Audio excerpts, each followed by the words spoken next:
chique, com o Felipe falando junto com a gente, outro psicólogo que está sempre aqui, que é muito legal. A gente vai falar hoje da questão do diagnóstico. Qual foi a motivação para falar de diagnóstico? Eu, particularmente, tenho visto tanta situação doida com o diagnóstico, as pessoas falando coisa errada e do beabá de diagnóstico mesmo, e confundindo a própria questão das neurodivergências, porque a gente... Então, eu pensei assim, a gente tem que voltar lá para trás para as pessoas entenderem o que ela tem que procurar numa avaliação neuropsicológica, no psicólogo, para ela realmente estar no lugar certo, que vai muito além da própria neurodivergência. Até para evitar, inclusive, violências psicológicas. Citando um caso que eu vi, por exemplo, uma psicóloga que fez a avaliação neuropsicológica e se negou a dar o relatório do laudo no final. E aí teve que entrar com um advogado e tal. Isso é uma baita violência psicológica. Você fez a avaliação, tem que ter esse documento. Então, essa é a motivação de falarmos desse tema, que vai seguir com a TPF, tratando de processamento sensorial. E aí, Felipe, começa, você estava... Solta a sua empolgação aí agora. Então, em primeiro lugar, agradecer, né, ao convite aí. Apesar de ser sempre uma... Oi. Seu áudio está dobrando, escolhe um só. Tá dobrando? E agora? Parou? Beleza. Só que parece que eu tô ouvindo dobrando. Dupla empolgação, isso aí, Thaís. E agora? Melhorou. Pronto. Então, eu mutei aqui o computador, melhorou.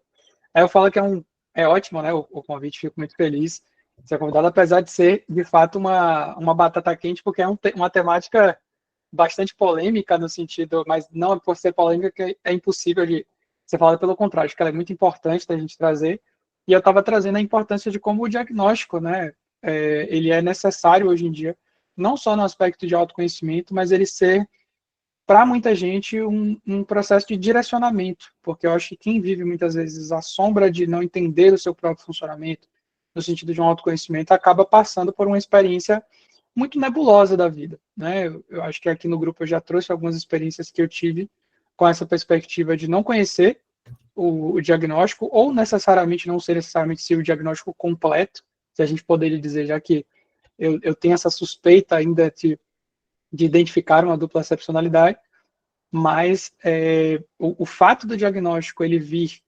principalmente com uma perspectiva personalizada, ou seja, não é um diagnóstico que você vai dar porque você achou que a pessoa é parecida com uma outra pessoa que tem um comportamento parecido, isso não é diagnóstico, né? Isso é uma inferência, é uma perspectiva de que você tem um achismo, e o diagnóstico ele vai para muito mais além disso. Não é à toa que, principalmente quando a gente fala de neurodiagnóstico, é uma coisa muito mais detalhada, são sessões, é uma conversa com aquele paciente, é uma elaboração, ou seja, precisa que você esteja naquele dia, eu costumo dizer, o mais perto da sua CNTP, não sei se as pessoas lembram desse conceito, né?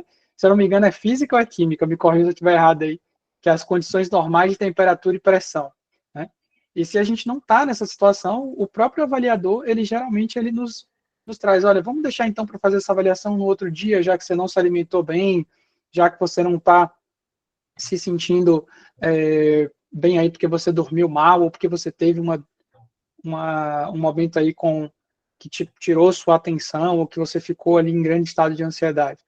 Então, acho que o diagnóstico, né, é uma temática muito válida, e principalmente quando a gente fala da superdotação, haja visto que não é um diagnóstico no sentido clínico de identificar transtornos, né? A gente vai trocar aí mais informações durante esse processo, mas eu acho que, para mim, a importância desse tema está justamente aí, em diferenciar o que é uma neurodivergência voltada a uma desabilidade ocasionada por um transtorno, e isso é uma questão genética, tá, gente? É ciência, muitas vezes é um funcionamento, um neurofuncionamento diferente, e isso impacta negativamente a vida da pessoa, tornando a vida dela, no mínimo, um pouco mais difícil, né, dentro desse processo do que as pessoas neurotípicas por essa natureza. E já a superdotação, ela vem com um caráter de neurodivergência, sim, mas ela vem com um caráter diferente no sentido de condição. Então, essa condição, ela vai trazer desafios porque ela foge à média. E a gente sabe que o mundo que a gente vive hoje, ele é voltado às médias. Ou seja, quanto mais próximo das médias você for, menos você vai sofrer essas divergências, né, da sociedade de aceitar a sua individualidade, a sua subjetividade. Então, acho que eu introduziria, começando assim, para a gente poder dar início a esse pontapé inicial aí. Perfeito. E aí, eu vou puxar um pouquinho para trás da conversa, mas adorei. Você começou muito bem, inclusive, é bem chamativo essa maneira de começar. Voltando antes de pensar em qualquer neurodivergência, quando você procura alguém para te avaliar, nem psicólogo, nem avaliação neuropsicológica, você procura alguém que sabe para avaliar alguma coisa. No mínimo, você supõe procurar um profissional que sabe daquele assunto e que você não precisa saber daquele assunto e que nele você sairá resolvido. Então, tem 3 partes. Olha que a gente falha, às vezes, nas 3. Um profissional que sabe, você não precisa saber do assunto e que nele você sai resolvido. Em neurodivergência, a gente vai ter 3 problemas. 1, às vezes a pessoa não sabe. 2, às vezes você sabe mais do que o profissional. E 3, às vezes você não sai resolvido. E 4, sai com um problema. Que é muitas vezes um diagnóstico equivocado que ocasiona, né, em todo uma vida, muitas vezes, às vezes até, eu escuto muito, você está trazendo esse ponto, eu acho que ressalta a necessidade da importância de entender a sensibilidade disso que o Rafa está falando, porque é aí que mora, muitas vezes, uma intervenção, por exemplo, medicamentosa. Então, o médico, ele traz para o paciente ali naqueles, sei lá, 20, 30, 40, 50 minutos, e o que acontece? Ele simplesmente fala, não, você tem bipolaridade, você tem transtorno de personalidade borderline. E a gente sabe que isso muitas vezes ocasiona um impacto gigantesco, porque a pessoa sair com aquele diagnóstico, ela vai sair com toda a avaliação ali do que ela vai fazer depois disso, porque quando a pessoa procura um diagnóstico, ela está procurando, né, solucionar ou pelo menos amenizar os problemas que ela está vivenciando. Então a gente tem que ter cuidado com essa questão, porque o que o Rafa está falando é importantíssimo. Às vezes a pessoa não sabe, ou às vezes a pessoa acha que sabe e vai acabar fazendo essa indução de um diagnóstico equivocado, e isso tem consequências seríssimas, não só na medicação, mas também é como se você tivesse, vamos usar uma metáfora, é como se você pedisse para a pessoa, ó, entra nessa floresta aqui, né, com essas armas aqui, e você vai se sair bem. Aí você vai, chega lá na floresta, todas as armas que você está levando não servem. E as armas, a gente coloca aí a floresta como o mundo real, né, da gente, ou seja, você volta para aquela floresta que você estava habituado e os estímulos continuam acontecendo, você continua sendo mordido, você continua sendo arranhado ali pelas plantas. Por quê? Porque não foi dado para você as proteções necessárias ou o autoconhecimento necessário. E, sei lá, vamos usar aqui uma perspectiva de propriocepção. A pessoa saber que o braço dela vai até tal lugar. Se ela não tem essa consciência de que ela tem a percepção de que o braço dela alcança mais, ela não vai recolher o braço, por exemplo, para ela poder não se ferir tanto, né? No caso do TDAH, por exemplo, que a gente vai falar das características de cada um, muitas vezes essa propriocepção é comprometida, e é por isso que muitas vezes a pessoa fica se batendo, né, nas coisas, não só pela atenção, mas pela própria dificuldade de percepção do próprio corpo. Então é muito importante a gente entender essas funções cognitivas e principalmente as características de cada um. Não querer imprimir, toda pessoa com TDAH tem dificuldade, por exemplo, de assimilar conhecimento. A gente pode lidar com a dupla excepcionalidade, a gente pode lidar com uma pessoa que foi estimulada muito a isso e compensou isso de alguma maneira, ela pode até ter uma dificuldade, mas comparada com ela mesma, ela vai ter uma dificuldade. Então a gente precisa entender esses pormenores quando a gente fala de diagnóstico. Completei bem aí, Rafa? Isso aí, muito bom, Felipe. E aí, então, eu vou só usar um exemplo ao absurdo, que eu espero que não ocorra. Thaís, eu vou liberar para você, mas é que talvez a sua pergunta provavelmente vai ser respondida na sequência do que a gente planejou. Então, anota ela aí. Voltando. Eu tô arborizando muito, gente. E, engraçado, eu tô arborizando e mandando pro buraco do infinito. Eu tô numa autorregulação estranha. Voltou. Num contexto que eu espero que não ocorra. Se todo paciente com câncer tivesse que agir igual a gente tem que agir com o nosso próprio diagnóstico, a gente ia ter infinitos especialistas em câncer. Porque é o que as famílias têm que fazer. Tem que saber mais do que o próprio profissional para concluir isso e para evitar essa violência psiquiátrica e psicológica, que é ir num psicólogo, falar que mulheres adultas não podem ser autistas. Ou que adultos não podem ser autistas ou ter qualquer outro tipo de transtorno. E aí, quando a gente fala de diagnóstico, o que é importante a gente entender? Não é um rótulo. Pode se tornar um rótulo dependendo de como isso é colocado. E eu não estou falando nem de psicológico, eu estou falando de diagnóstico de você tem câncer, tem 6 meses de vida. Dependendo de como eu falo isso, eu acabo com a vida da pessoa. Quando a gente coloca o diagnóstico psicológico, vamos pegar o TOD, eu adoro dar o TOD como exemplo. Crianças marcadas com TOD são fadadas ao lugar das insocializáveis. Por mais que vai ter 1000 outras questões colocadas ali. E às vezes que não tem nada a ver com TOD, que é inclusive um diagnóstico muito questionável. Uhum. Então, isso é raro, né? As pessoas parece que falam, quando fala de TOD, parece que a maioria das crianças tem. Por quê? Porque a gente vive numa sociedade muito disciplinatória, então se você foge à regra e é mais incisivo, você é TOD. E dependendo dessa perspectiva de como isso aparece, infelizmente, aquela criança ela vai ser, inclusive, estimulada ao que eu falei da experiência lá da floresta, né? Então, basicamente, o que acontece? Você coloca essa criança com o rótulo de TOD, ou seja, você dá as armas para ela erradas, né, no sentido do autoconhecimento, aí todo o ambiente que está ali, inclusive, muitas vezes os pais, eles fazem com que aquele ambiente se torne, entre aspas, mais sensível para que ela tente desenvolver habilidades ou tente adaptar a realidade dela para ela se tornar uma pessoa menos reativa. Sendo que se você não entende que ela está sendo reativa por conta justamente do funcionamento cerebral dela, no caso de um superdotado ou de uma criança com a sensibilidade sensorial muito alta e está gritando para sair daquele ambiente porque ela está tendo uma reação emocional que pode parecer com uma reação de uma pessoa com transtorno opositor desafiador, se você somente vê por uma lente muito mínima, aí você vai acabar fadando essa criança a um diagnóstico equivocado e que muitas vezes vai ocasionar traumas neuropsíquicos muito grandes para ela poder desenvolver, para ela poder se desenvolver, ela vai ter que trabalhar muito isso na terapia, de entender que fizeram esse malefício com ela, né, na infância. Então isso é muito mesmo. sério, principalmente com crianças. E aí, qual então a função real do diagnóstico? Autoconhecimento. O diagnóstico ele tem que te dar um norte de para onde você vai, como o Felipe traz. O perigo, então, é virar uma marca social para essa pessoa. É diferente eu dizer, nossa, eu sou autista. Nossa, eu sou autista. Como se fosse algo natural, porque é algo natural. O que também é importante todo mundo entender. Você faz uma avaliação neuropsicológica, uma avaliação psicológica, ela é para alguma coisa. Então, esse relatório é para alguma coisa. Ele tem que ter essa informação. E não pode nem ter muita informação extra para não quebrar a confidencialidade com o profissional.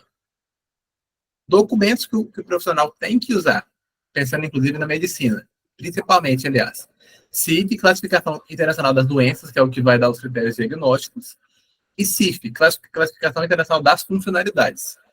Às vezes ele é meio ignorado, mas ele é tão importante quanto o CID. O CID vai mudar, inclusive, a lógica de nível 1, 2 e 3 de suporte para autismo ano que vem. Que vai ser dividido basicamente nas competências somente e não níveis no geral. Ou pelo menos níveis nas competências. Eu acho que isso vai ser um passo importantíssimo, né? Porque hoje em dia você tem o mesmo CID de autismo de suporte nível 1, 2 e 3, né? Isso, justamente.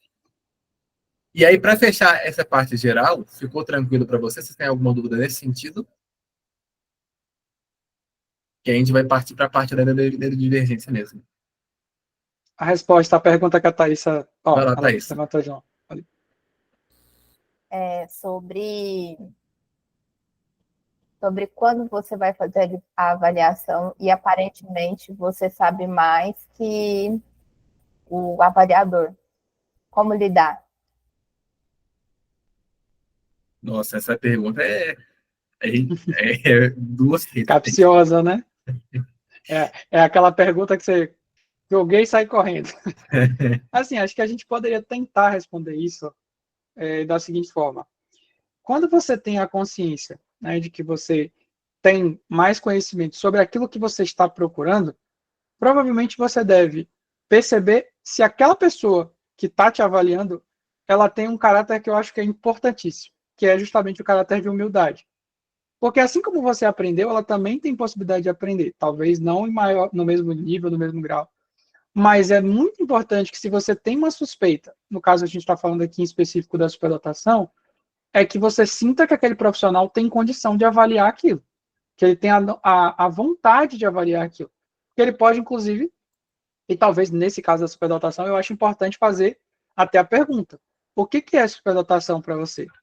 Porque se a pessoa disser para você que superdotação é a pessoa que tem um QI alto, que se destaca, talvez, nesse caso, não seja o profissional mais indicado para você se consultar. Então, eu acho que nesse caso em específico, eu diria que a importância, né, de perceber se você sabe mais esse sentido, não é porque você pode até saber mais sobre a condição em si, até porque você sempre vai, na minha concepção, inclusive, se você está pesquisando algo que você tem, vou até retroagir na minha fala. Eu acho que sempre você vai saber mais, porque você convive com você. O que ele vai saber muito mais é sobre a técnica, sobre os instrumentos, sobre o que ele vai fazer no sentido profissional. Então, quantas sessões ele vai dividir para te escutar. Então, eu acho que talvez a pergunta não seja necessariamente se eu souber mais do que ele sobre a condição. Eu preciso saber se eu sei mais do que ele, como ele deve agir. Porque se eu souber mais do que ele, como ele deve agir, aí eu tenho que me questionar. Será que, de fato, ele é a pessoa que eu estou procurando? Porque eu não vou ensinar um profissional de neuropsicologia a identificar a minha superdotação. Né?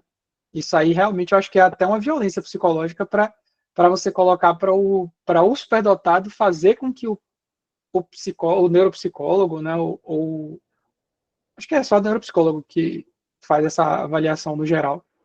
Sim. Acho que, se eu não me engano, psiquiatra também, não tenho certeza. Mas dependendo do nível de especialização.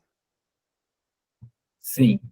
Tem neurologista, mas enfim. Hoje está caindo mais para o neuropsicólogo, de maneira geral. Verdade. Uhum. E aí. Respondeu, agora... Thaís? O que você acha dessa? Sim, respondeu. A questão do psicólogo querer te entender, ter a humildade de querer entender o que está acontecendo com você, o que acontece, ficou bem respondido. E aí, porque ficou, como é que eu posso explicar? A gente estuda, a gente procura alguém confiável, e por esse procurar alguém confiável, entendendo o assunto, a gente acaba aprendendo, né? Então, acaba que as pessoas não se tornam tão confiáveis. Mas a questão da humildade, sim, bateu forte aí, e tem muito profissional humilde querendo realmente trabalhar. Ficou respondido. Obrigada.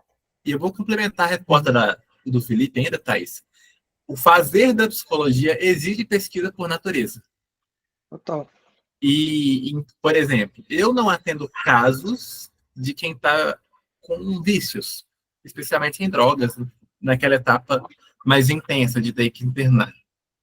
Se eu pegar um caso, não quer dizer que eu não possa, quer dizer que eu vou ter que sentar a bunda na cadeira e pesquisar até quando chega, para eu ter ferramentas para lidar com esse caso. Isso é super aceitável. O não aceitável é dizer que eu já sei e eu não sei. Ou, inclusive, ter a humildade para dizer, não sei, e talvez seja melhor você procurar um profissional que te ganhe tempo, porque se aquela pessoa, inclusive, não está encontrando outra pessoa e você, esse canal, ok, você pode até pensar em acolher aquela missão, mas muitas vezes é muito mais honroso você pensar, pô, eu não vou reter esse paciente. Se ele está precisando disso com urgência, se ele está precisando de cuidar dessa perspectiva, dessa adicção para ontem, talvez eu não seja a pessoa mais indicada que vai dar para ele um nível de urgência nesse processo. Eu não vou ter tempo hábil para aprender tudo que eu preciso aprender para fazer uma atividade de urgência.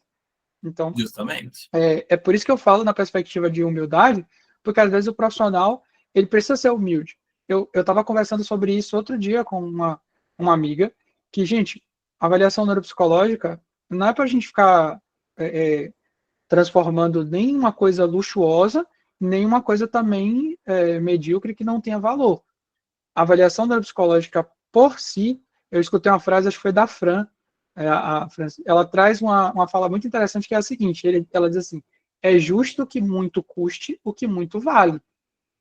Então, dentro da perspectiva disso, se a gente pega uma avaliação neuropsicológica, geralmente ela é uma avaliação mais custosa no sentido de dispendiosa financeiramente. Por quê? Porque aquele profissional ele vai pegar todo aquele mundaréu de dados que ele vai desenvolver ao longo de várias sessões, geralmente dura 7, 10 sessões, e ele vai pegar todos aqueles dados, analisar esmiuçadamente, entender, personalizando aquilo, quem que está aqui na minha frente, o que é que a teoria diz sobre isso. Então, se você não tem o conhecimento sobre, por exemplo, superdotação, você vai fazer o quê?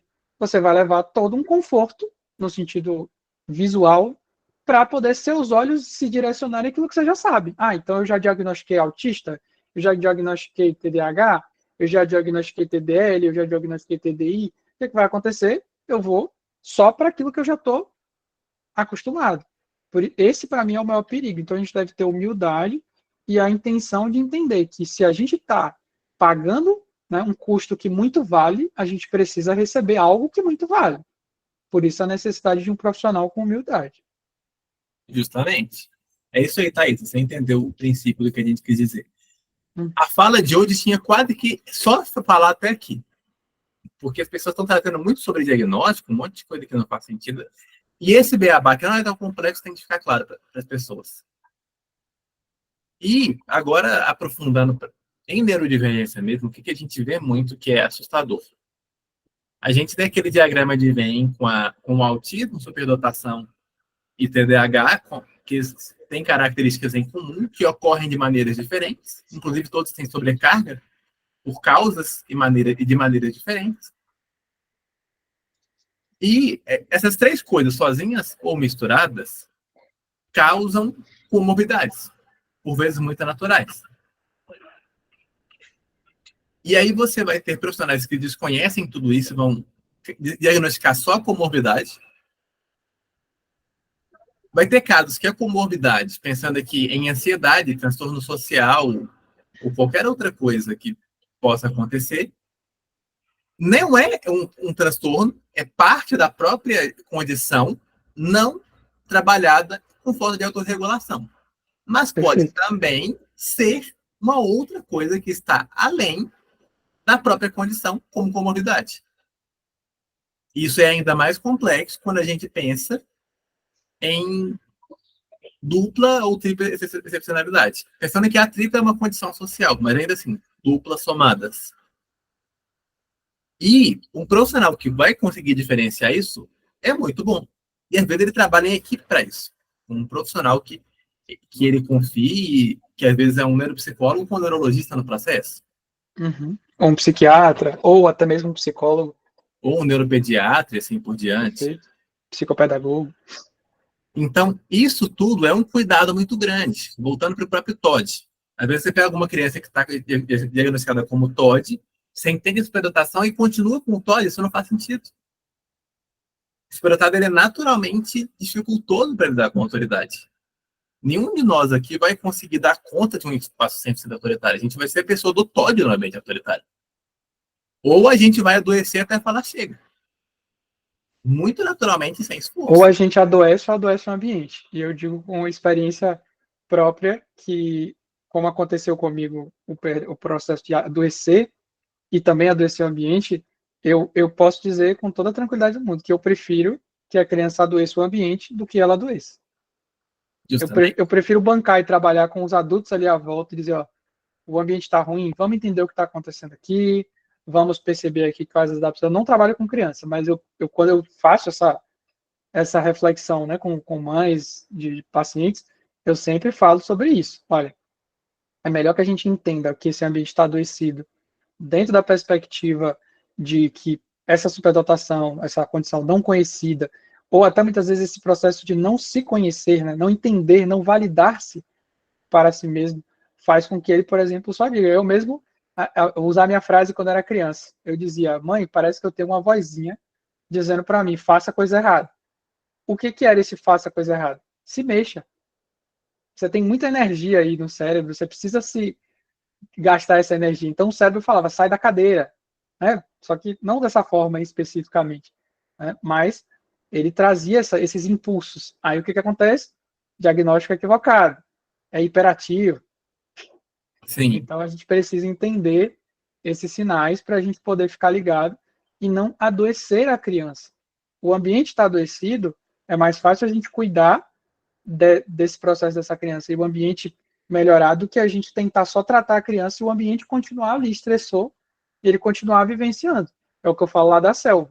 É dar as armas corretas para ele vivenciar aquela selva, né? Que a vida é uma selva. Principalmente a escola, que cada vez mais eu vejo aí adolescentes e adultos superdotados sofrendo horrores na escola, que é uma selva cruel ali de disciplinarização de corpos.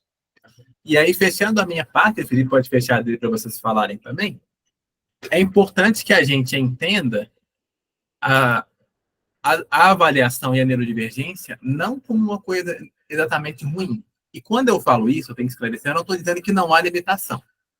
Porque nas redes sociais esse discurso está caindo muito no extremo. É só um modo diferente de funcionar, sem limitação, ou é limitado ao extremo? Não é isso. Sim, existem muitas limitações. E também é um funcionamento diferente. Você não vai ensinar igual para um TDAH, para um autista, para um superdotado. Na verdade, para nenhum ser humano, né? Mas para quem está na média, mais ou menos as coisas caminham certinho. Mas ou eles se adequam mais fácil, se encaixam mais fácil. Mas ainda assim é uma violência com quem está na média. Imagina com quem está fora da média. Tem até uma questão muito polêmica que os conselheiros estão acompanhando, que os convênios soltaram um documento do Ministério dos Direitos Humanos contra a metodologia ABA pela carga horária. Com muita da perspectiva do custo mesmo que traz esse cuidado com a criança autista. E eu estou me especializando em ABA, em uma das minhas 4 pós, e já fiz um curso de 180 horas. É uma metodologia muito boa de você ensinar habilidades sociais para uma criança. Funciona muito bem. Mas a perspectiva tem que ser bem pensada. Num dos cursos que eu fiz de 180 horas, num único, aliás, tinha o treino para a criança, da criança sentar na cadeira, com a perna parada e com a mão em cima da mesa. Quem é que nós que senta assim na cadeira? Igual um robozinho. Ninguém! Eu não vou ensinar uma criança a fazer isso. Essa E por uma neurodivergência, isso é uma violência gigantesca. Né? Exato. Então, essa perspectiva de normatização, sim, é violenta. Mas não é um problema ensinar essa criança a competência de sentar e olhar para o professor. Mas olhar de que maneira? Tem que ser esse olhar. Se a criança já entendeu, por que ela também vai ter que olhar o tempo todo para esse professor? Esse professor também precisa entender essa perspectiva dela. Claro, é legal ela aprender isso. Mas ela vai ficar presa nisso? Tem um problema quando a gente pensa dessa maneira. Então, não é que não há limitações, mas a gente tem que desnormatizar e entender o funcionamento da própria pessoa nesse processo. E ir trabalhando nisso. Aí, Felipe, se quiser completar alguma coisa, senão a gente abre para o pessoal. Eu acho que só um ponto interessante foi aquilo que eu comentei com você mais cedo, da perspectiva da gente entender um pouco mais, antes da gente abrir para o pessoal, a questão da sobreposição das características. Acabou que a gente não conseguiu, em tempo hábil, fazer a parte visual, né, dessa visualização, mas existem características da superdotação que muitas vezes a gente vivencia por conta, como o Rafa falou ali, de um ambiente desadaptativo ou de uma forte influência. Eu costumo dizer que a superdotação, uma das características mais marcantes dela é a intensidade. E tudo que é muito intenso é muito marcante. Então, se ela é muito inteligente no sentido acadêmico e ela tem uma superdotação, ela provavelmente vai fazer essa intensidade ser muito mais latente. E volto a dizer, superdotação não é uma questão apenas exclusivamente de um talento acadêmico, mas que por conta dessa intensidade esse talento acadêmico fica latente. Aí as pessoas só querem ver isso, mas a superdotação também pode vir, por exemplo, com relação a questões sensoriais. A questão sensorial é muito importante para a gente conseguir se relacionar com o mundo. Então, imagina para uma pessoa superdotada que funciona, né, no cérebro dela em uma velocidade acelerada, um processamento auditivo, visual, olfativo, tátil, todo diferente, e ela está num ambiente com uma enxurrada de estímulos nesse sentido. Ela pode desorganizar, ela pode ter uma pane no sistema, no sentido, e ela não vai necessariamente dizer, entrei numa pane, ela vai chorar, ela pode ter uma reação alérgica, ela pode ter uma reação de vomitar, ela pode fazer várias coisas, por quê? Porque esses estímulos que estão ali estão a incomodando e ela não sabe comunicar isso. Então, se a gente for somente para o lado da lógica de entender as características como parte de cada uma, sem pensar em como cada característica faz parte daquele indivíduo, e aí eu volto à importância do entendimento do diagnóstico, a gente já vai acabar cometendo muitos erros de diagnóstico, mesmo que, inclusive, a gente não faça diagnóstico como profissionais, no sentido de... Mas a gente vai começar, inclusive, a induzir as pessoas a procurar diagnósticos. Ou seja, eu conheço um superdotado, não entendo de superdotação. O que é que eu vou falar para ele? Ah, não, mas você muda de opinião demais, você é muito intenso nesse sentido aí. Parece bipolar. Aí a pessoa acende a luzinha, e o superdotado com a empatia dele, poxa, o que ele está falando faz sentido, eu realmente mudo de opinião. Aí procura um médico, o médico vai fazer o quê? Diagnosticar e identificar exatamente a bipolaridade. Por quê? Por causa do mimetismo que a superdotação acaba apresentando por causa dessa intensidade. Aí eu fiz até algumas anotações aqui no sentido, para um exemplo básico nesse sentido, que eu usei aqui, né, nossa querida Bíblia. O Rafa falou do CID, esse aqui é o DSM, para quem não conhece, né? Na gravação vai sair meio cortado por causa do fundo, mas basicamente esse é o manual, né, de diagnóstico estatístico de transtornos mentais, a edição 5, o TR. Ele está na 5ª edição. E aí, quando eu fui, por exemplo, procurar o autismo, né, que é logo nas primeiras páginas, ele coloca aqui, déficit persistente, aí eu até faço uma aspas assim, marcante, né, de comunicação em múltiplos contextos. Por quê? Quando a gente está falando de um transtorno, a pessoa precisa apresentar isso em diversos contextos e ser um sofrimento, tanto para ela quanto para o ambiente, ou também para o ambiente, mas não necessariamente tem que ser um ou outro. Esse processo vai fazer muito personalizado, ou seja, aquela pessoa ela precisa apresentar um sofrimento para ela, e o sofrimento para o ambiente vira adjacente a isso. Não, obviamente, quando a gente fala de transtorno de personalidade, isso tem uma diferença, mas aqui, nesse caso, a gente precisa entender que o transtorno é para a pessoa. E aí ele coloca de comunicação em múltiplos contextos. Aí ele coloca aqui, déficit de reciprocidade socioemocional, compartilhamento de interesses e emoções reduzido. Aqui ele está falando da característica, né, do autismo. E a gente precisa entender que a gente vai ver, por exemplo, isso em um autista típico, pode ver. Mas imagine numa perspectiva de um autista com superdotação. Aí eu vou até trazer aqui para o Rafa nesse sentido. Rafa, qual é, se você quiser responder, inclusive, nessa perspectiva, como é a sua sensação, por exemplo, referente a esse tópico do DSM, de déficit em reciprocidade socioemocional, compartilhamento? Você sente que é da mesma forma que autistas, talvez, típicos, né, no sentido de não ter a dupla excepcionalidade, ou você percebe uma diferença nesses pontos aí? Só para a gente fazer aqui uma reflexão com a galera. Vamos só fechar isso para o pessoal perguntar, mas beleza. Uhum. Mas adorei a questão. É exatamente isso. Uma diferença é que a superdotação me dá recursos para me tirar desse espaço. É como eu já me descrevi muitas vezes junto com a Aline aqui. Eu afeto. Entre eu e o afeto existe um abismo.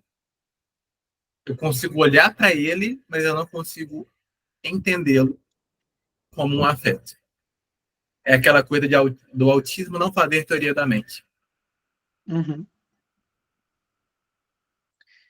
E aí eu te fiz essa pergunta porque eu vou falar também de uma coisa que aconteceu na minha percepção, inclusive eu já conversei com outras pessoas sobre isso e achei muito interessante. O autismo ele tem um déficit de comportamento não verbal associado pelo DSM, está escrito aqui, e uma pouca associação de gestos e fala, ou seja, uma tendência de evitação de contato visual. Aí, vamos supor que esse seja um dado relevante. Aí o que acontece? Na superdotação, a gente tem essa questão dos estímulos e do processamento, né? Eu tenho a concepção, assim como algumas outras pessoas, que falar olhando nos olhos durante muito tempo é algo que muitas vezes eu não consigo sustentar. Por quê? Porque se eu fizer isso, e eu tenho uma capacidade analítica diferente no sentido da típica, o que vai acontecer? Eu vou ficar olhando para o Rafa. Se ele botar a mão no queixo, eu vou achar uma coisa. Se ele coçar a cabeça, eu vou achar outra. Se ele ficar rindo, eu vou achar uma coisa. Então, esse processo de ficar o tempo todo atento a ele me faz com que eu tenha que fazer uma linha de raciocínio muito cruzada. Então, enquanto eu estou pensando, eu sou atravessado pelo estímulo visual que o Rafa está me dando dessa comunicação não verbal, e isso atrapalha o meu processo de estruturação de ideias, se eu estiver tentando me concentrar para passar aquela comunicação. Então, para o autista, isso talvez ganhe uma roupagem ainda mais difícil nesse sentido sensorial, mas dentro da perspectiva da superdotação, que me cabe no sentido de eu escutar outras pessoas também falando sobre isso, não é muito cômodo. Tem pessoas, por exemplo, que vão inclusive fazer como autorregulação o uso de objetos. Eu já conversei com alguns pacientes, não vou expor nenhum deles aqui, mas só o comportamento, de que ficavam pegando alguma coisa, furando alguma coisa, cortando alguma coisa, para se autorregular e conseguir fluir naquele raciocínio acelerado, porque enquanto a gente está vendo o carro passear, na cabeça está uma Ferrari ou um avião voando ali em pensamentos, e aquele comportamento é necessário para dar talvez até uma cadência em raciocínio.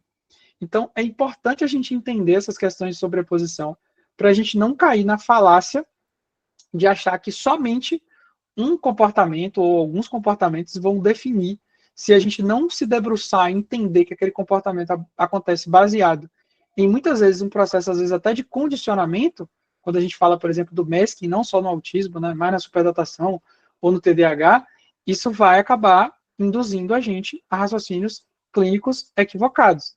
Mesmo que a gente não seja profissional, a gente acaba induzindo a pessoa a procurar, né, um chifre na cabeça de cavalo, como o pessoal falou. A gente está querendo ver uma coisa que não necessariamente é por falta de conhecimento. Então, por isso que é importante a gente ter cuidado também para não sair distribuindo, né, diagnóstico à torta e à direita. Então é isso, Felipe. Agora, turminha, comentem dúvidas, choros, lamentações.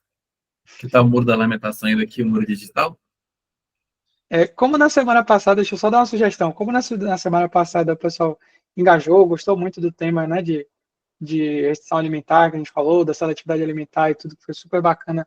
A Ana está aí para nos prestigiar também. Caso vocês sintam necessidade também de estender mais esse tema, de trazer mais perguntas, a gente pode trazer mais informações ou até pesquisas, caso vocês queiram algo mais detalhado nesse sentido. Mas é sempre importante ouvir, né, a demanda de cada um e o interesse de cada um para a gente continuar produzindo esse tipo de fala e de conversa. Justamente. A palavra é de vocês. Quem quiser. Agora tem que levantar um de cada vez, gente. Se levantar todo mundo assim, a gente não consegue.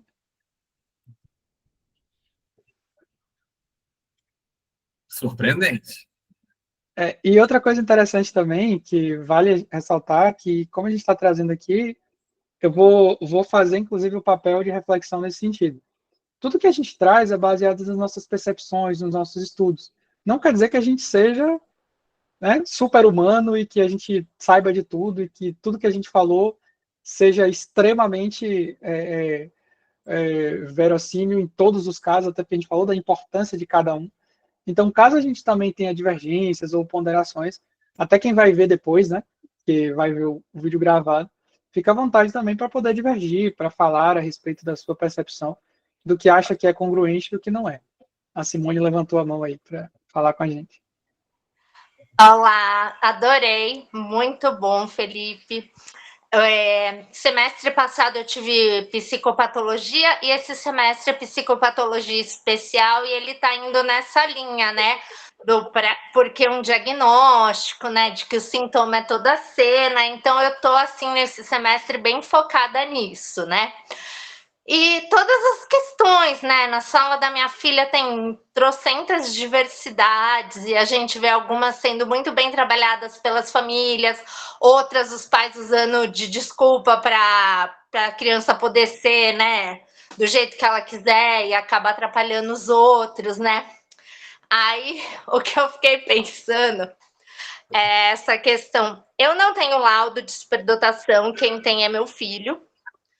E Eu até pretendo fazer, mas depois que eu acabar a faculdade, primeiro eu tenho uma prioridade. Se eu for gastar tempo e dinheiro com isso, eu vou fazer o da minha filha, que ela já está sendo afetada. Hoje mesmo ela pediu para eu buscar ela na escola, que estava com dor de cabeça, porque estava todo mundo gritando. Então é um processo. Vamos primeiro, próxima vai ser ela, depois a gente pensa em mim. Mas, em geral, minha família inteira é muito inteligente, né? Então eu fico pensando, né, toda essa questão dessa intensidade, né? Explode, né? Não é uma relação fácil, é tudo muito intenso. No carro são discussões, às vezes são discussões políticas, filosóficas, mas às vezes são discussões sobre o banco do carro todo, né? Então, para a gente chegar no diagnóstico do Theo, foram 10 anos de busca. O Theo, ele desde a maternidade, ele mamava enlouquecidamente, ele tinha uma ansiedade, assim, desde os primeiros minutos com ele já demonstrava uma ansiedade. E aí foi indo, né? Vários profissionais, ele acabou desenvolvendo TARI, e era sempre a mesma história. Ele é ansioso. Ele é ansioso. Ele é ansioso. Era isso que eu recebi. Uma criancinha de 3 anos que brincava de massinha com a psicóloga. Ele é um fofo, não sei o que, mas é ansioso. E assim, eu acho que até por causa da família, todo mundo ser meio nerd, meio inteligente, a gente sabia que ele era inteligente, mas era o padrão, né? Aí nós chegamos no Marcelo, que é um psicólogo, que eu fiz um curso de mindfulness com ele, conversei sobre o Theo, veio pandemia, voltei com ele só depois da pandemia, quando a escola do Theo, as crianças voltaram só fazendo coisa errada depois da pandemia. Crianças que eu estava acostumada desde pequenininha, que eram uns amorzinhos, voltaram assim fazendo coisas totalmente sem noção. E a escola não conseguindo dar conta, a escola em crise financeira, então não podia perder nenhum aluno, acabava passando a mão na cabeça, e meu filho saía todo dia desesperado da escola, desesperado. E aí um dia ele foi fazer um exame de vista, ele já sabia que ele ia precisar de óculos, ele já tinha até ido, a professora já tinha botado ele na frente, só que quando ele botou a carinha, por causa do suor, do calor da minha filha, que foi primeiro antes dele, ele não viu nada. Ele teve uma crise de ansiedade ali, muito. Aí eu liguei pro Marcelo e falei, não, Marcelo, a gente precisa ir agora. Aí ele ficou 1 ano e meio lá com o Marcelo fazendo as sessões, ele estabeleceu algumas coisas, melhorou a questão de dormir, foi indo. Aí um dia o Marcelo me chamou e falou assim, Simone, vamos tentar identificar a causa dessa ansiedade dele, porque eu não consigo identificar, não tem, né, uma explicação. Aí a gente fez, acho que ele fez umas 2 sessões comigo, a gente foi traçando toda a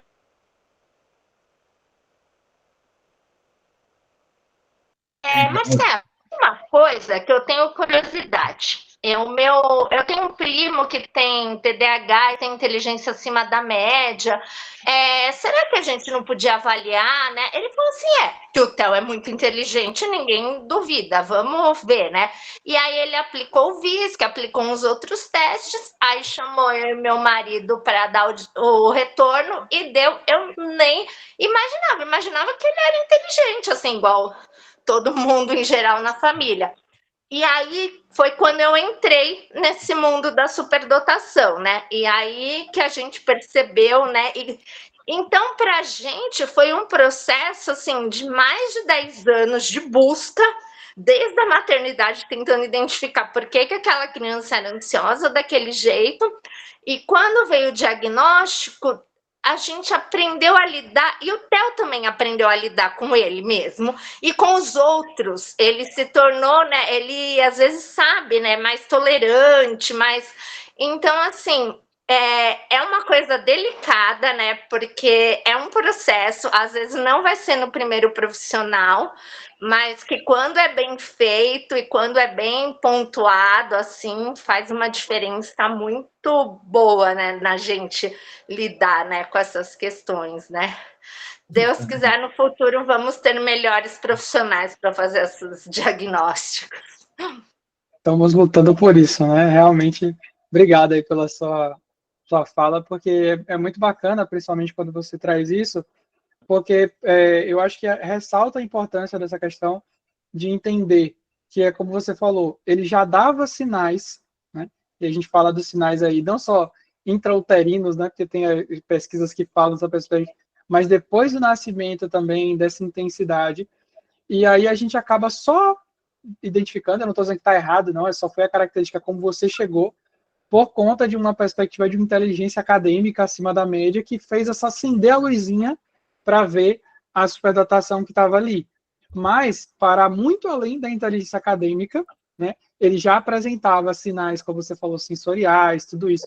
Então, eu achei muito importante você trazer isso, porque reforça a importância da gente entender que a natureza do descobrimento, do entendimento dessa condição, ajuda não só você a conseguir lidar melhor com seu filho, a ele lidar melhor com ele, e por consequência ele lidar com o ambiente. Ou seja, combina bem naquilo que eu comentei. E a gente não fica tentando tratar a criança e o ambiente que vai, né, ali se adaptar àquela perspectiva, e nem também somente tratar o ambiente e deixar a criança desvalida.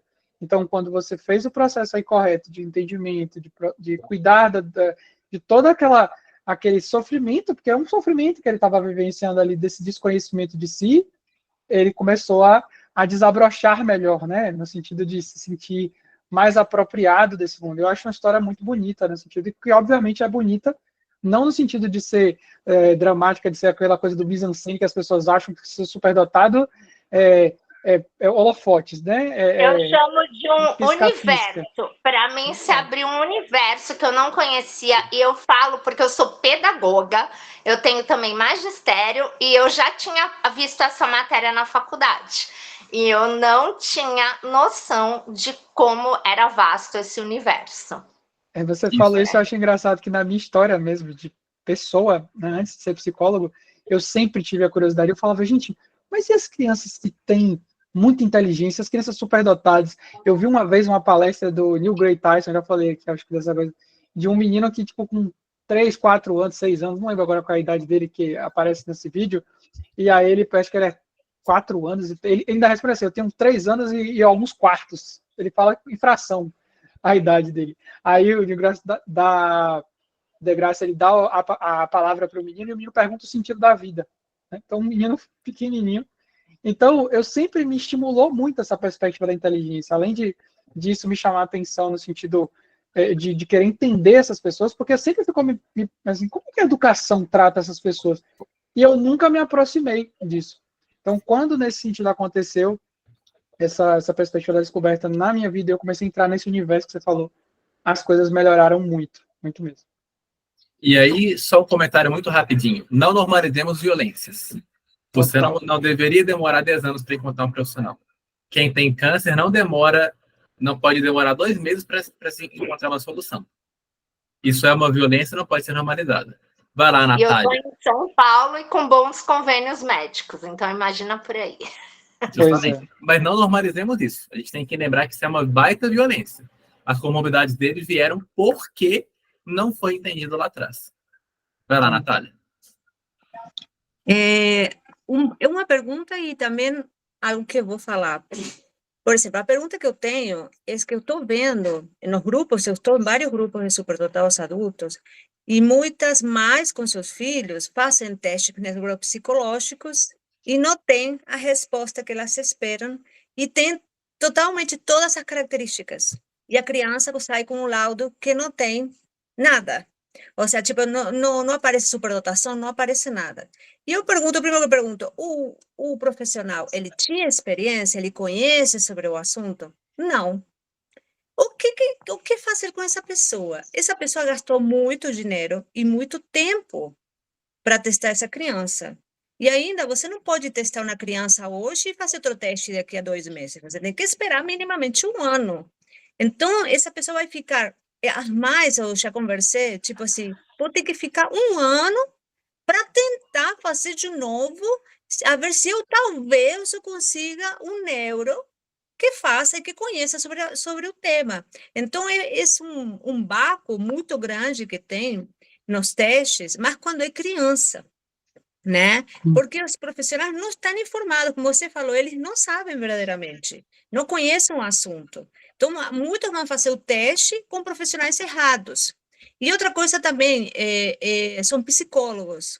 Eu já passei por muitos psicólogos, não muitos, passei por alguns psicólogos, e para mim, hoje que conheço sobre o tema, era óbvio que eu tenho todas as características, e eu falava lá tudo, era óbvio, sabe? Quando você fala, cara, é óbvio, e eles eles nunca detectaram isso, nem me falaram de uma suspeita, nunca nem pensaram sobre isso.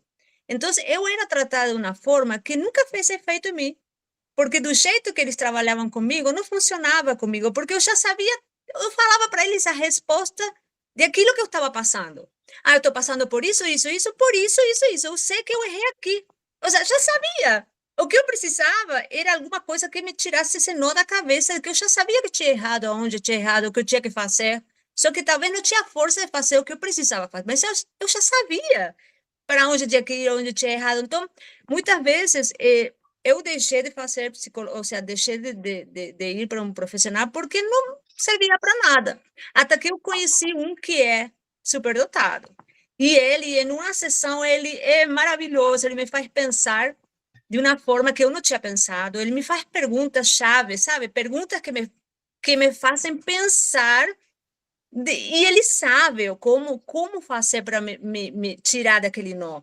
Então, hoje, o que eu estou vendo? Os neuros que fazem testes que testam superdotados são superdotados. E os psicólogos que trabalham com superdotados são superdotados. Lamentavelmente, hoje, só temos superdotados trabalhando com superdotados. Não tem profissionais, pelo menos eu não conheci nenhum profissional que trabalhe com superdotados que não seja superdotado, né? Isso significa que o profissional que está trabalhando com superdotados é porque ele estudou por fora, não na faculdade, né? Porque não é que todo mundo é formado dessa forma, senão todos trabalhariam com superdotados. Mas o profissional superdotado se formou por fora daquilo que ele sabe que tem que trabalhar, além da experiência própria que ele tem. Ele sabe como levar aquela pessoa, o que perguntar, ou como fazer pensar o que ela está passando, o que ela está sentindo. Então, acredito que é hora de sair daquele núcleo tão pequeno, de só superdotado trabalhar com superdotado, e levar isso para os profissionais já sair conhecendo, né? Porque acho que o grande sofrimento que tem entre as crianças e os adultos é a falta de laudo, ou laudos mal dados.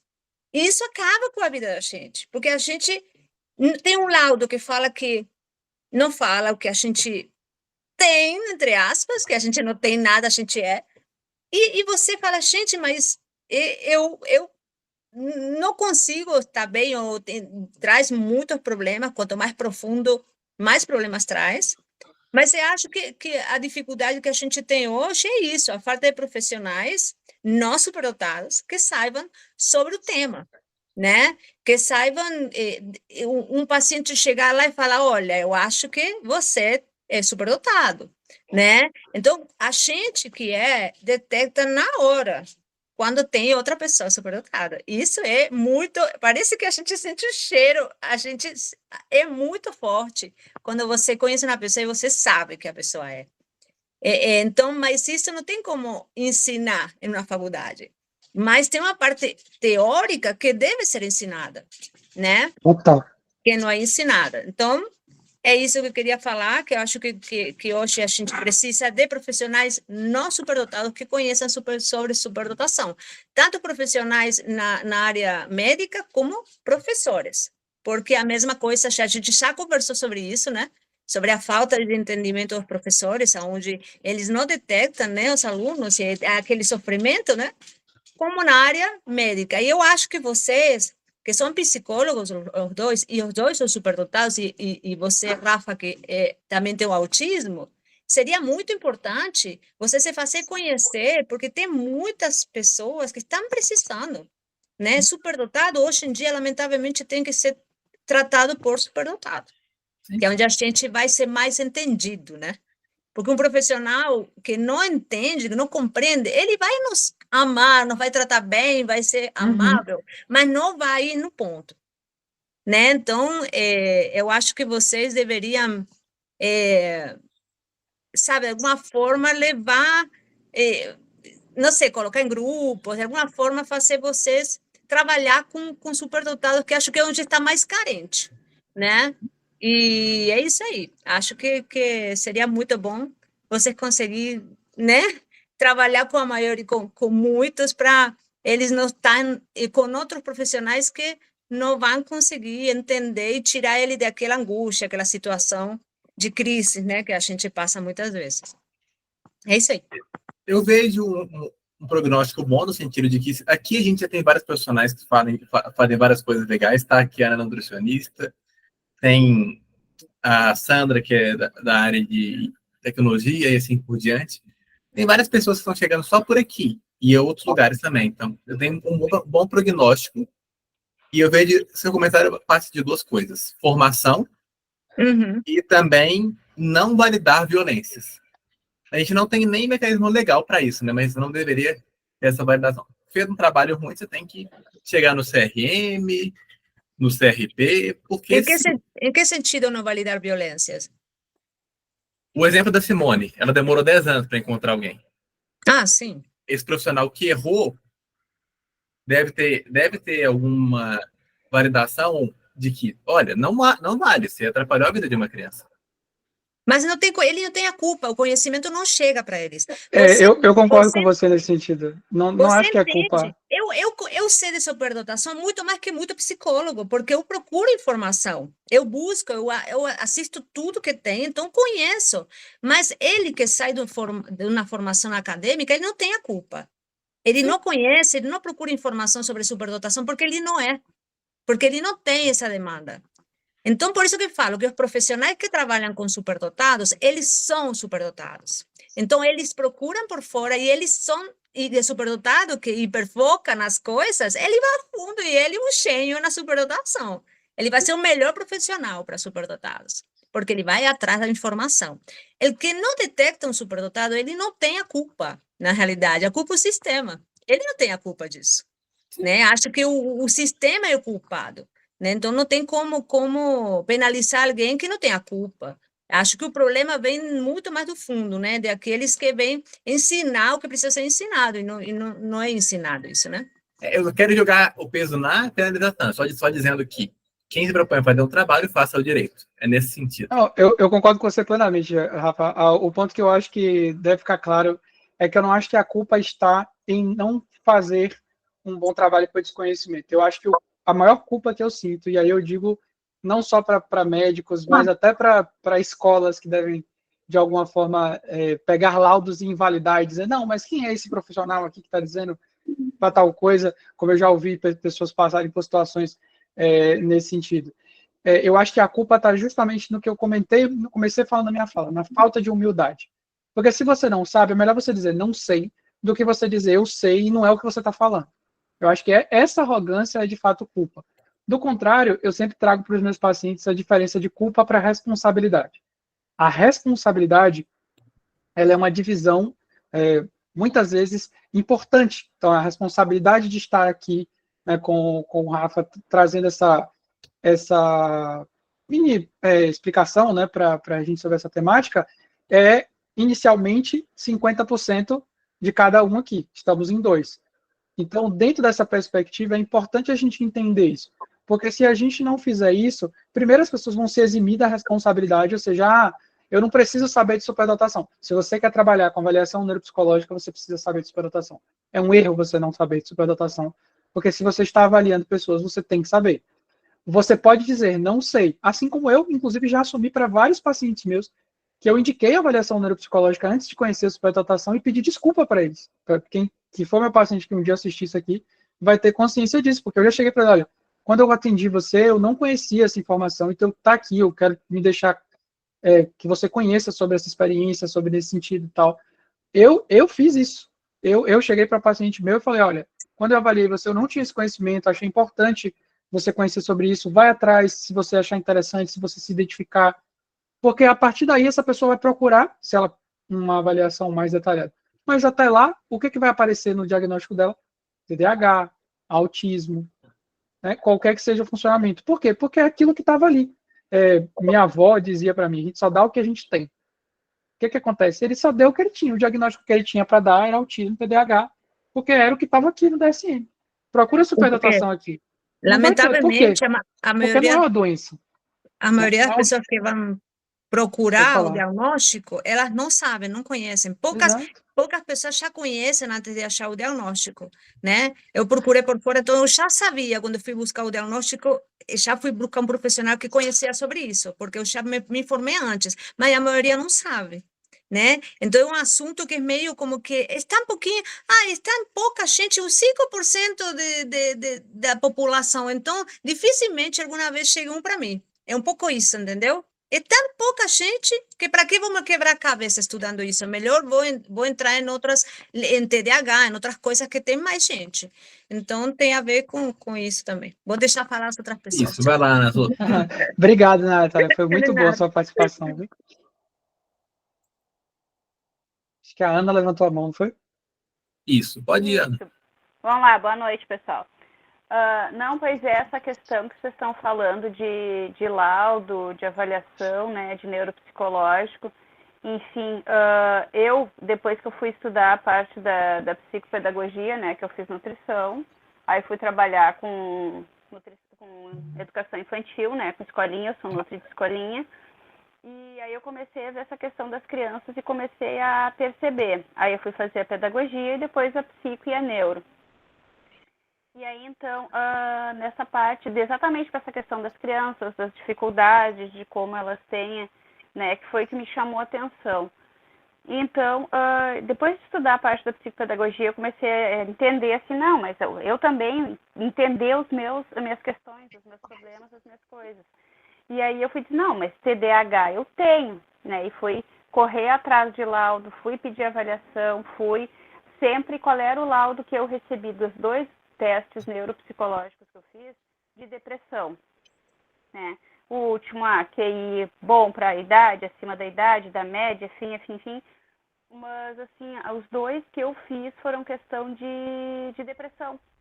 Aí eu digo, gente, posso ter, tudo bem, né? Enfim, picos, enfim, sou humana. Mas eu também tenho TDAH. E aí eu fui correr atrás exatamente aquela questão do conhecimento, quando você tem conhecimento das coisas, dos assuntos. Eu não peguei o início aqui porque eu tive que sair uma filha ver umas coisas e depois eu cheguei e já tinha começado, então não ouvi o início. Aí então, do que vocês falaram lá no início, eu peguei já andando. Então, a questão assim, como do conhecimento, a gente se autoconhecer. Então, o que foi? Eu fui correr atrás do meu laudo do TDAH. Fiquei 2 anos, depois de entender e saber o que é entender essa parte dos transtornos, eu fiquei buscando essa minha avaliação correta. Então, e sempre digo, gente, a importância das coisas, agora, né, entendendo essa questão da superdotação que o Rafael e o Felipe falaram, né, do jeito de eu falar, enfim, do jeito de eu ser, que quem tem os transtornos se entende, né, a gente se vê a neurodivergência, então, de ver isso aí da questão da avaliação mesmo, da avaliação correta e da importância, não que, né, essa altura vai mudar a minha vida, um papel dizendo que eu tenho ou não, mas é importante e é libertador a gente conseguir ter a noção e ter a consciência de confirmar a dificuldade que tu tem, porque eu sempre tive várias dificuldades e sempre fui irritada, fui estressada, era chata, sempre fui tratada assim, e aí as 2 avaliações eu tive laudo de depressão.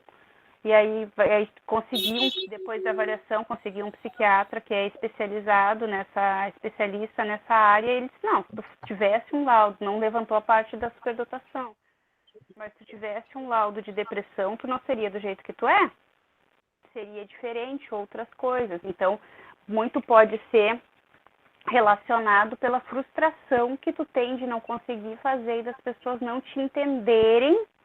Então, tu é tida como várias coisas, porque eu, né, tô sempre braba, sempre explodindo com as coisas, e a gente aprende a moderar para não ser mal educada, né? Então, a gente, para não ser mal educada, tu acaba te moderando e te reprimindo em várias coisas.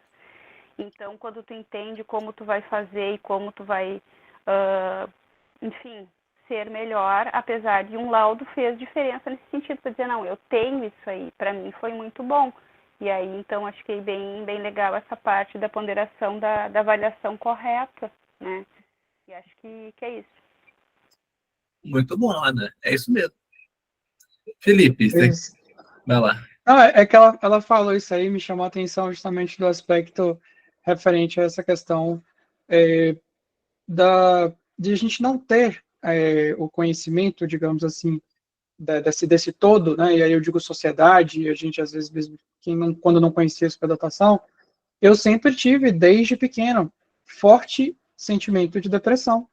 Era uma depressão que não resolvia com medicação, que passava um dia e voltava no outro, e aí todas as medicações, aí eu cheguei para falar para minha mãe, ó, mãe, desisto, não vou tomar mais nada, não vou tomar mais remédio nenhum para TDAH, que na época eu tinha o diagnóstico de TDAH, não vou tomar mais nada, não quero, não aguento mais, estou enchendo meu corpo de medicação, né, o laudo de minha mãe, o laudo não, o dossiê que minha mãe fez sobre a minha vida, que ela escrevia tudo, né, sobre a minha vida, ela colocou na vida lá, na questão, várias medicações que passaram por mim.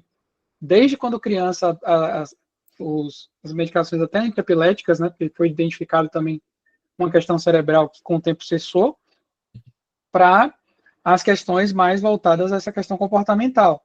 E essa depressão sempre foi marcante. Eu sempre, desde criança, podia parecer até uma criança hiperativa, mas era uma criança mais melancólica, que vivia pelos cantos, que não tinha muitos amigos, que não se sentia muito encaixada.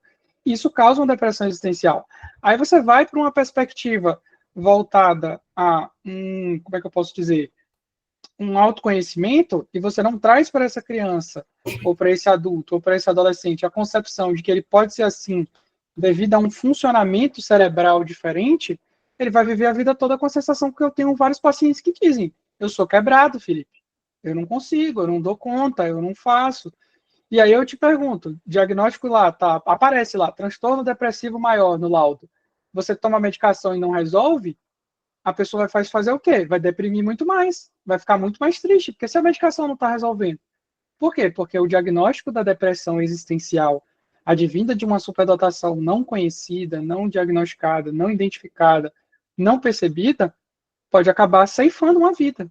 Como a gente sabe que muitas pessoas acabam vivenciando uma experiência de sofrimento tamanho que acaba acontecendo as coisas mais negativas, que é no caso a perda de uma vida. Então, eu acho que a importância está justamente aí, de nós como profissionais sabermos direcionar o cuidado necessário a essas pessoas para que elas possam buscar esse cuidado e se entenderem e se cuidarem para não ficarem à mercê, né, de profissionais que só querem diagnosticar. Volto a dizer, galera, isso aqui é um manual de transtornos. Transtorno você vai encontrar aqui aos montes, mas superdotação não é transtorno. Eu, como psicólogo, não vi na minha escola, na minha faculdade, na minha pós-graduação, superdotação e altas habilidades. O que é que acaba acontecendo? A gente não fala sobre isso, a gente não ajuda outras pessoas a conhecerem, e a gente não ajuda a identificar essas pessoas e cuidar da mente delas, que sofre muito por não conhecer a si mesmo. E essa questão, Felipe, de agora te cortando, mas assim, a questão do laudo de depressão e tal, assim, claro, a gente acaba tendo episódios e ficando mais, porque tu vai te frustrando de não conseguir, as pessoas não te entenderem, não conseguir entender a rapidez daquela tua mente, a rapidez que as coisas, os fatos passam na cabeça da gente. Além de que com esse fato de laudo de depressão, eu fiquei fazendo terapia quase 1 ano, como depressão, e no fim das contas a psicóloga estava me deixando mais deprimida do que eu já era, o que eu podia ser. Exato. Então eu estava ficando mais deprimida, mais assim, me sentindo, tá, e aí, o que tem? Por que eu estou errada? Por que eu sou errada? Eu estou tentando corrigir, mas eu não conseguia, então cada vez estava me fazendo mais mal fazer aquela terapia do que tentando me ajudar. Então, e agora troquei tudo, e agora não, é outra visão, é uma pessoa que entende, assim. Então, ela também chegou depois que a gente conversou aquela vez, a primeira vez, ela conversou e disse, não, eu concordo, eu também já havia pensado nisso. Então, é uma pessoa que tem uma visão diferente, é mais esclarecida nesse sentido, tem um conhecimento diferente. Então, realmente, se tu já tem um laudo desses e a pessoa ainda tenta te sufocar, digamos assim, não sei se não é a palavra correta, mas assim, não te dá uma atenção diferenciada, nossa, é terrível. Então eu prefiro não fazer terapia do que fazer, que eu ia desistir. Se eu não tivesse encontrado ela, eu ia desistir, porque não estava me fazendo bem, não. Eu tinha desistido da medicação, né? Não usando só o papo do psicólogo, mas a perspectiva da medicina, da psiquiatria. Medicação é tudo assim. não dava. É uma... Medicação não dava porque a medicação também não estava correta em alguns casos, né? Então, também não foi legal. Então, para quê, né? Então, se é para fazer mal, eu vou ficar... Se eu já tô mal e vai estar fazendo pior, eu vou ficar do jeito que eu tô. Justamente. Isso. Foi o que me levou atualmente a suspender todas as medicações e ficar só com a terapia específica para essa perspectiva da superdotação. Infelizmente, eu tenho que concordar com pesar com a Natália nesse sentido que hoje em dia, ou a gente procura superdotados para atender os superdotados, ou a gente ainda não tem a sensibilidade necessária do mercado, vamos chamar assim, de profissionais, que lembrando que superdotação não é para ser mercado, superdotação não é uma coisa que você vai vender, estou aqui como especialista de superdotados, sendo que eu só fiz um curso ali, ou não tenho a sensibilidade necessária para, de fato, envolver aquelas vidas, porque quando você convida um superdotado para o setting terapêutico, você tem que ter um compromisso com ele de cuidar daquela mente para que ela não sofra como ela sofreu em vários outros espaços. Então, não dá para a gente só querer fazer esse atendimento só assim, pela condição. Né? Quem não tem conhecimento, às vezes, usa palavras que ferem. Né? Então, às vezes, algumas palavras, alguns termos, algumas colocações simples para eles, mas para quem tem as dificuldades faz muito mal. Então, isso aí é difícil. Às vezes, a gente ouve algumas coisas de quem não tem conhecimento, não entende. Eu fui uma vez para um psiquiatra, ele chegou e disse para mim, fui procurar justamente por causa dessa questão de mal-estar, né, de depressão com relação a... E eu estava, na época, muito usando como autorregulação jogos, né? E aí eu comecei a pensar que as pessoas começaram a me sugerir que eu fosse uma pessoa que estava adicto, né? Aí eu fui no psiquiatra e ele me disse, olha, você está me falando aqui, você reparou que você tem uma tendência muito grande a não seguir regras? Aí ele chegou nessa conclusão nos 30 minutos que ele me escutou ali, e assim, dentro da perspectiva de uma pessoa que estava deprimida e sofrida, tendo uma forte cobrança sobre mim mesmo, a sorte foi que a minha mente estava blindada para dizer, esse cara está viajando, ele nem me conhece para falar isso com 30 segundos, 30 minutos ali de conversa, eu não vou seguir, eu não vou tomar essa medicação. Mas muitas vezes termina ficando sujeito a esse tipo de funcionamento e é muito negativo. Acho que é isso. Foi muito bom assim. Fechamos bem, gente. Compartilhem, curtam e comentem, por favor. Esqueci disso no começo, mas tá tudo bem. E segue a vida. Obrigado pela participação de todos. Agora vamos fechar a gravação.